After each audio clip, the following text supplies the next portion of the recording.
అది కాదు, ఓకేనా? అందరికీ నమస్కారం. తర్వాత ముఖ్యంగా ఒక వారం కిందట పక్క రాష్ట్ర ముఖ్యమంత్రి అసెంబ్లీలో మాట్లాడుతూ నేనే ఇక్కడ ఏదో రాయలసీమ ఎత్తిపోతల పథకాన్ని అప్పట్లో ముఖ్యమంత్రిగా ఉన్న ఆయన్ను నేనే ఒత్తిడి తెచ్చి తర్వాత నేనే ఇన్ఫ్లుయెన్స్ చేసి అది దాన్ని ఆపానని చెప్పడం అంటే ఇది వాస్తవంగా సత్యదూరమైన మాటలను ఆయన సర్వైవల్ కోసమో ఇంకో పక్క రాష్ట్ర ముఖ్యమంత్రి మీద, అది కూడా వేరే పార్టీకి చెందిన ముఖ్యమంత్రి మీద అలా మాట్లాడడం అనేది నేనైతే ఖండిస్తూ ఉన్నా.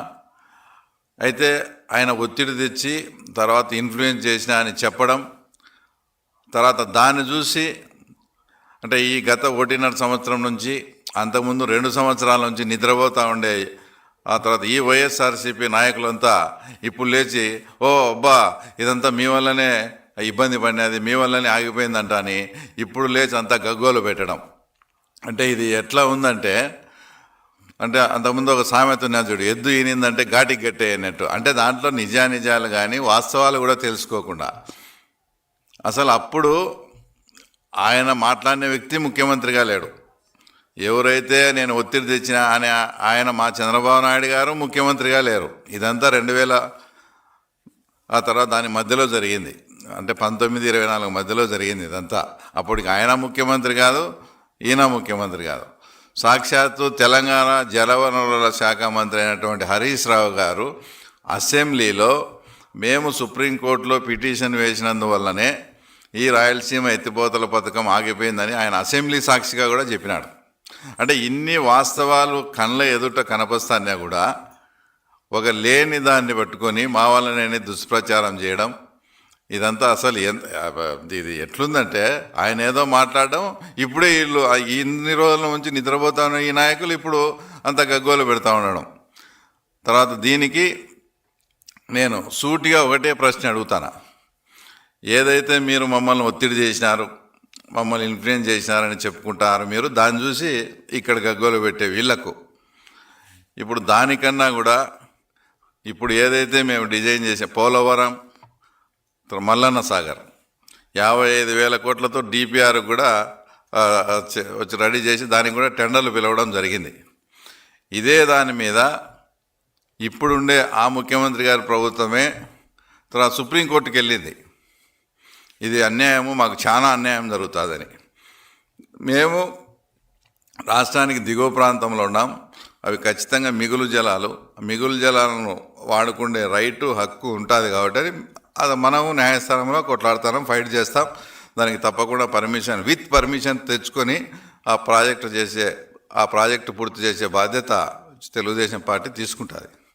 ఇక్కడ మీరు చిన్న లాజిక్ మీరు గమనించాల్సింది ఏంటంటే, నిజంగా పక్క రాష్ట్ర ముఖ్యమంత్రి గారికి మా ముఖ్యమంత్రి మీద ఒత్తిడి తెచ్చి ఇన్ఫ్లుయెన్స్ చేసి నిర్ణయాన్ని మార్చగల కెపాసిటీ కనుక నీకు నిజంగా ఉంటే నువ్వు సుప్రీంకోర్టుకి ఎందుకు వెళ్ళావు? ఇప్పుడు అదే ఒత్తిడి అదే ఇన్ఫ్లుయెన్స్ ఇప్పుడు చేసి పోలవరం మల్లన్న సాగర్ ఆపచ్చు కదా నువ్వు. తర్వాత మీరు ఎందుకు న్యాయస్థానానికి పోయినావు? అదే పని ఇప్పుడు చేయొచ్చు కదా. ఇట్లా అంటే అప్పుడు మీరు ముఖ్యమంత్రి కాదు, మేము ముఖ్యమంత్రి కాదు, నీ సర్వైవల్ కోసం నువ్వేదో చెప్తే దాన్ని విని తర్వాత వీళ్ళంతా తర్వాత ఈ రకంగా అబ్బా మీ వల్లనే ఆగిపోయింది అది ఇదని మాట్లాడడం. అది స్టార్ట్ చేసిన తర్వాత దానికి తగు పర్మిషన్ లేవు. మీరు గ్రీన్ ట్రిబ్యునల్ మీరు స్టార్ట్ చేయొద్దని చెప్తే కూడా వినకుండా నువ్వు అప్పటికే కమిషన్ల కక్కుర్తిపడి కమిట్ అయినావు కాబట్టి ఆ కమిషన్లన్నీ ఎక్కడ పోతాయో అని చెప్పి నువ్వు వాళ్ళతో పనులు చేయించి లాస్ట్కి ఎంత దౌర్భాగ్యమైన విషయం అంటే ఇటు పనులు చేయించిన తర్వాత ఆ తర్వాత గ్రీన్ ట్రిబ్యునల్ ఆర్డర్ ఇచ్చి పని అంతా ఆపేసినారు. పని ఆపింది కాక 2,65,00,000 ఫైన్ వేశారు రాష్ట్ర ప్రభుత్వానికి. ఇది రాష్ట్ర ప్రభుత్వము పరువుకు సంబంధించిన సమస్య. రాష్ట్ర ప్రభుత్వ పరువును కూడా ఢిల్లీ ఆ కోర్టుల దగ్గర తాకట్టు పెట్టి అక్కడ కూడా అవమానపరిచినావు. అంతటితో ఆగక ఇది ఎటు ఆగిపోయింది, నేను కమిట్ అయిన కమిషన్ నాకు రాలేదని చెప్పి ఎలక్షన్స్ ముందర ప్రజాధనాన్ని 950 కోట్లు ఈ వేస్ట్ ప్రాజెక్టుకు అనుమతి లేని ప్రాజెక్టు కూడా నువ్వు డబ్బు చెల్లించి ఆ కమిషన్ కూడా నువ్వు మళ్ళీ తీసుకున్నావు. అంటే ప్రజాధనాన్ని కూడా ఇది వేస్ట్ ప్రాజెక్ట్ అని తెలిసి కూడా దానికి కూడా డబ్బు చెల్లించి నువ్వు ఏదైతే కమిట్ అయినావో ఆ కమిషన్ కోసం ప్రజాధనాన్ని కూడా నువ్వు మళ్ళీ దుర్వినియోగం చేశావు. ఇదే ప్రజాధనాన్ని మీరు ప్రాతినిధ్యం వహించే పులివెందుల మీరు కానీ నేను కానీ స్టార్టింగ్లోనే అంటే మైక్రో ఇరిగేషన్ ప్రాజెక్టు తర్వాత 1200 కోట్లతో పిలిచి ₹1 కూడా డబ్బు ఇవ్వకుండా, అది కూడా మళ్ళా మామూలు సంస్థ కాదు, ప్రముఖ సంస్థని మెగా, వాళ్ళకు డబ్బు ఇవ్వకుండా చాప చుట్టేసుకొని పోయినారు. అంటే నిన్ను 1978 నుంచి మిమ్మల్ని ఎమ్మెల్యేగా చేసే మీ పులివెందులకు సంబంధించిన మన పులివెందులకు సంబంధించిన ప్రాంతంలో మైక్రో ఇరిగేషన్ ప్రాజెక్ట్ చేసే వేంపల్లి టైలెండ్ వరకు మనము సాగునీరు ఇవ్వచ్చు. అలాంటి వాటికి డబ్బు ఖర్చు పెట్టకుండా నీ కమిషన్ వస్తుందని అదే అమౌంట్ కానీ ఇక్కడ పెట్టింటే మన ప్రాంతం ఇప్పుడు 75% సస్యశ్యామలం అయితే 100% సస్యశ్యామలం లేదు. అలాంటి దాన్ని కూడా నువ్వు కాలదని నీ కమిషన్ కోసం ఆ తర్వాత వాళ్ళకు కూడా ఇవ్వాల్సిన పరిస్థితి. అంతెందుకు, అసలు ఇప్పుడు పులివెందులకు ఎవరి హయాంలో నీళ్ళు వచ్చినాయో మీకు తెలుసా? రాజశేఖర రెడ్డి గారు చనిపోయిన తర్వాత 2009 నుంచి 14లో రోషయ్య గారు, కిరణ్ కుమార్ రెడ్డి గారు నువ్వు పార్టీ పెట్టకముందు నుంచి వరకు మీరు బాగానే ఉన్నారు. ఏ రోజు కూడా పెండింగ్ ప్రాజెక్టుల గురించి కానీ వాటి గురించి కానీ నువ్వు దాని మీద మాట్లాడడం కానీ ఏమీ చేయలే. చంద్రబాబు నాయుడు గారు మళ్ళీ అధికారంలోకి వచ్చిన తర్వాత గండికోటకు సంబంధించి ముంపు వాసులకు అప్పట్లో 475 కోట్లు డబ్బులు చెల్లించి R&Rలో అక్కడంతా వాటర్ నింపి అక్కడ ఏం డిస్టర్బెన్స్ లేకుండా చేసి అవుకు టన్నెల్లో రోజుకు 1 మీటర్ పని జరుగుతూ ఉండేది. నాకు బాగా గుర్తుంది, చంద్రబాబు నాయుడు గారు అవుకు టన్నెల్ దగ్గర కూడా రాత్రి పడుకున్నాడు. అక్కడ కాలాల మీద పడుకొని ఆ పనులన్నీ పర్యవేక్షించి పూర్తి చేస్తే అప్పుడు మన పులివెందులకు నీళ్ళు వచ్చినాయి. మీకు ఆ విషయం కూడా మీకు గుర్తులేదు. కృష్ణా జలాలు ఫస్ట్ పులివెందులకు నీళ్ళు వచ్చినాయంటే కుప్పం కన్నా ముందు పులివెందులకు నీళ్ళు ఇస్తారని మాట ఇచ్చి కృష్ణా జలాలను ఫస్ట్ పులివెందులకు నీళ్ళు వచ్చేట్టుగా చేసింది వచ్చేసి చంద్రబాబు నాయుడు గారు.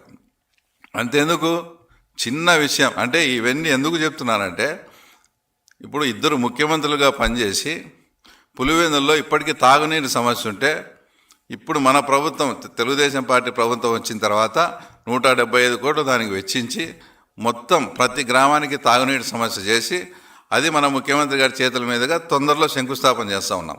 అంటే మీరు 78 నుంచి మిమ్మల్ని ఎమ్మెల్యేగా ఎన్నుకున్న ఈ పులివెందుల ప్రాంతానికి తాగునీరు సమస్య కూడా ఇవ్వలేని వాళ్ళు, తర్వాత మీరు రాయలసీమ సాగునీరు ఇస్తాము, రాయలసీమ గురించి మాట్లాడుతున్నారంటే ఇది ఎట్లా ఉంటుందో కూడా ఒకసారి తర్వాత ఆలోచన చేయండి. మొన్న జెడ్పీటీసీ ఎలక్షన్స్లో పులివెందుల ప్రాంతానికి ఒక ఎర్రబల్లి చెరువు అనేది చాలా ఇంపార్టెంట్.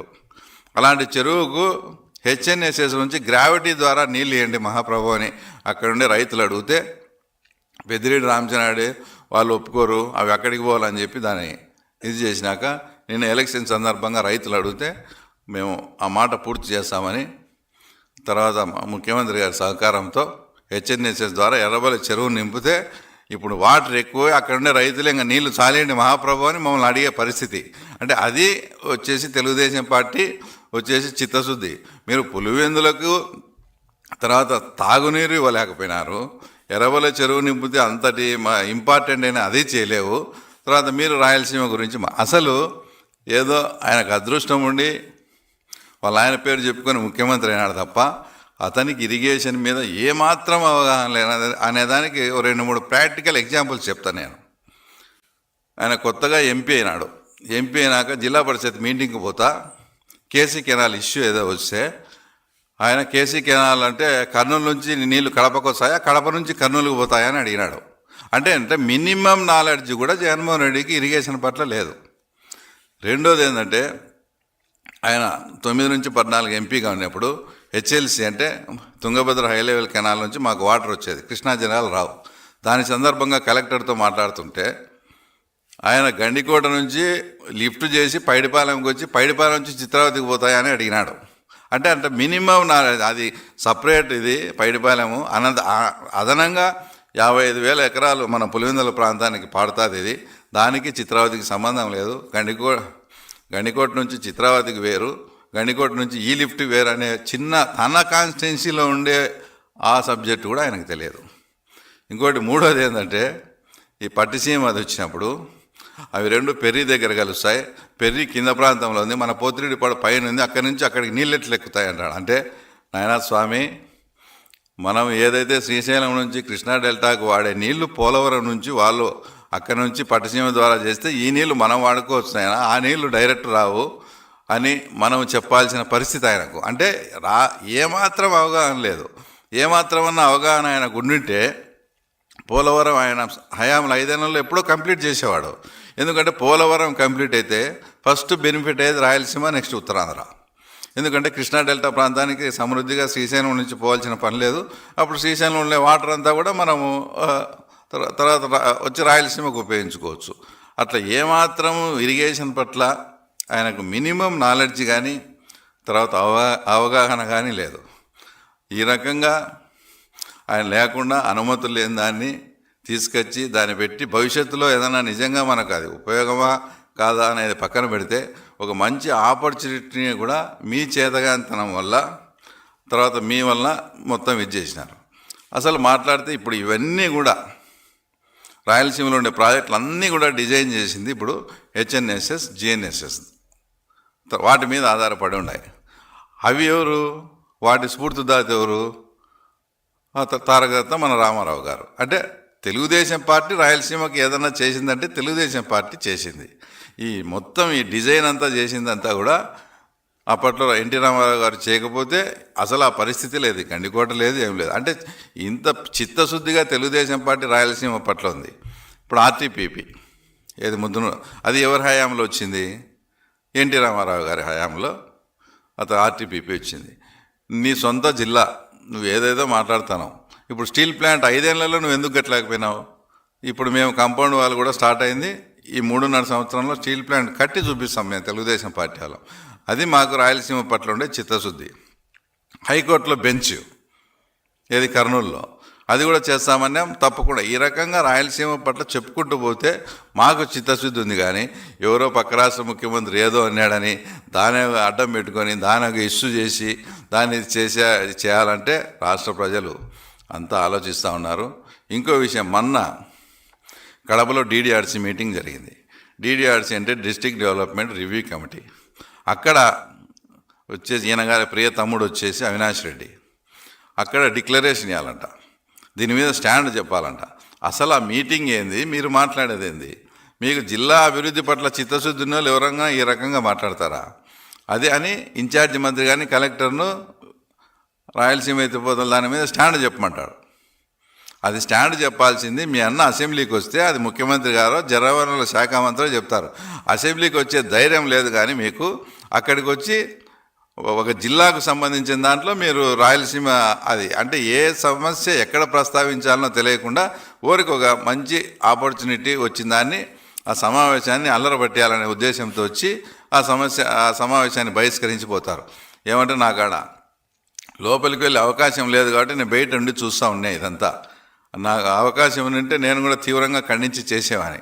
అట్లా వీళ్ళు ప్రతి దాన్ని కూడా వాస్తవంగా ఈరోజు వాళ్ళు ఏదైతే రాయలసీమ ఎత్తిపోత పథకం అది ఇదని ఆ రోజు చెప్పినది మన ముఖ్యమంత్రి గారు గతంలోనే ముచ్చుమరి దగ్గర స్టార్ట్ చేసి వీళ్ళు చెప్పే లెవెల్ కన్నా ఇంకా కింది లెవెల్ నుంచే మనం హెచ్ఎన్ఎస్ఎస్కు డ్రా చేసే పరిస్థితి ఉంది.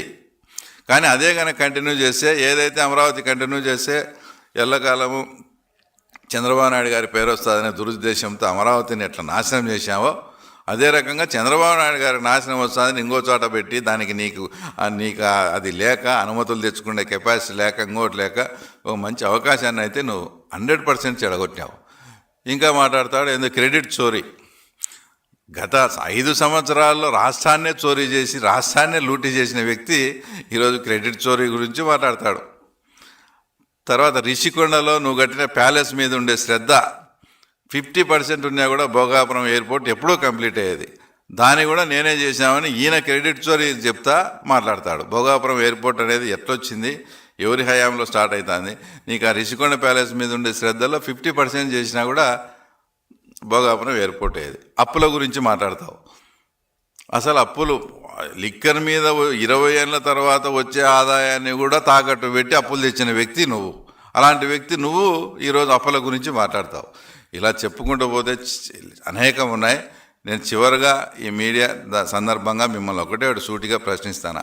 నిజంగా పక్క రాష్ట్ర ముఖ్యమంత్రికి కానీ అది చూసి మీ గగ్గోలు పెట్టి మీరు కానీ ఆ రోజు ఇన్ఫ్లుయెన్స్ చేసి ఒత్తిడి చేసి ఒప్పించినామనేటికంటే ఈరోజు పోలవరం మల్లన్న సాగర్ కూడా మీరు ఎందుకు ఒప్పించలేకపోయినారు, ఎందుకు సుప్రీంకోర్టుకు పోయినారు? ఈ చిన్న లాజిక్ ఎవరు మిస్ కావద్దండి. ఇదంతా కూడా రాష్ట్ర ప్రజలు గమనించాలని కూడా కోరుకుంటా ఉన్నా.